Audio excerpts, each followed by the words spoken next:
પાડોશી રાજ્યમાં મળેલી જીતનો ઉત્સાહ જો કોઈ અન્ય રાજ્યમાં દિવાળી જેવો માહોલ સર્જી શકે તો તે છે રાજકારણ। મહારાષ્ટ્ર વિધાનસભા ચૂંટણીમાં ભારતીય જનતા પાર્ટીના ભવ્ય વિજય બાદ ભરૂચના કસક વિસ્તારમાં ભાજપ કાર્યાલય ખાતે જશ્નનો માહોલ જોવા મળ્યો। કાર્યકરોએ ફટાકડા ફોડી અને મીઠાઈ વહેંચી જીતની ઉજવણી કરી। મહારાષ્ટ્રમાં ભાજપનો ભગવો લહેરાતા જ ભરૂચ જિલ્લા ભાજપમાં ઉત્સાહની લહેર ફરી વળી હતી। કસક સ્થિત જિલ્લા ભાજપ કાર્યાલય પંચમ ખાતે કાર્યકરો એકત્રિત થયા હતા અને કેસરીય રંગે આખું વાતાવરણ રંગાઈ ગયું હતું। આ વિજયોત્સવમાં ભરૂચના ધારાસભ્ય રમેશ મિસ્ત્રી અને જિલ્લા ભાજપ પ્રમુખ પ્રકાશ મોદી સહિતના નેતાઓ હાજર રહ્યા હતા। ભારે આતશબાજી સાથે કાર્યકરોએ એકબીજાનું મોઢું મીઠું કરાવી જીતની વધામણી આપી હતી। ધારાસભ્ય રમેશ મિસ્ત્રીએ આ જીતને વડાપ્રધાન નરેન્દ્ર મોદીની વિકાસ કેન્દ્રિત રાજનીતિ પર જનતાએ મારેલી મહોર ગણાવી હતી।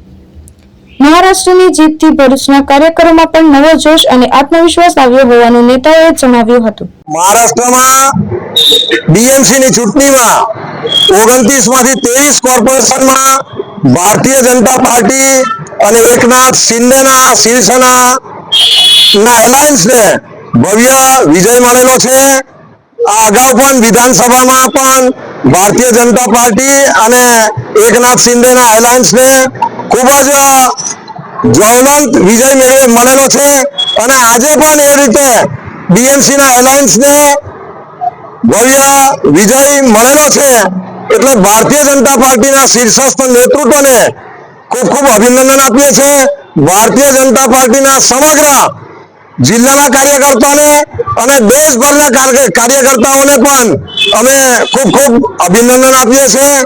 ઇન્ડી ગઠબંધનને આ પરિણામથી એક કરારો જવાબ મળેલો છે। મહારાષ્ટ્રમાં આજે 29 કોર્પોરેશનો માટેની જે મતદાન થઈ એની મતગણતરી હતી।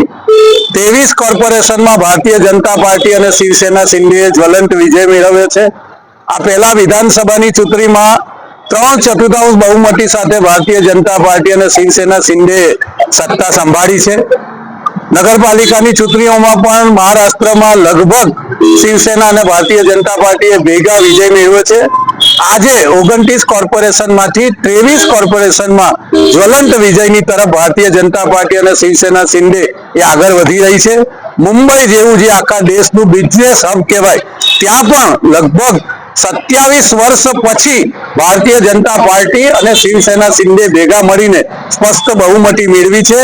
ભારતીય જનતા પાર્ટીના નેતા નરેન્દ્રભાઈ મોદી, અમિતભાઈ શાહ સાહેબ અને મહારાષ્ટ્રના મુખ્યમંત્રી દેવેન્દ્ર ફડણવીસને ભરૂચ જિલ્લાની જનતા વતી ભારતીય જનતા પાર્ટીના તમામ ભરૂચ જિલ્લાના કાર્યકર્તાઓ વતી અમે ખૂબ ખૂબ અભિનંદન પાઠવીએ છીએ। કેતન મહેતા, દૃષ્ટિકોણ ન્યૂઝ, ભરૂચ।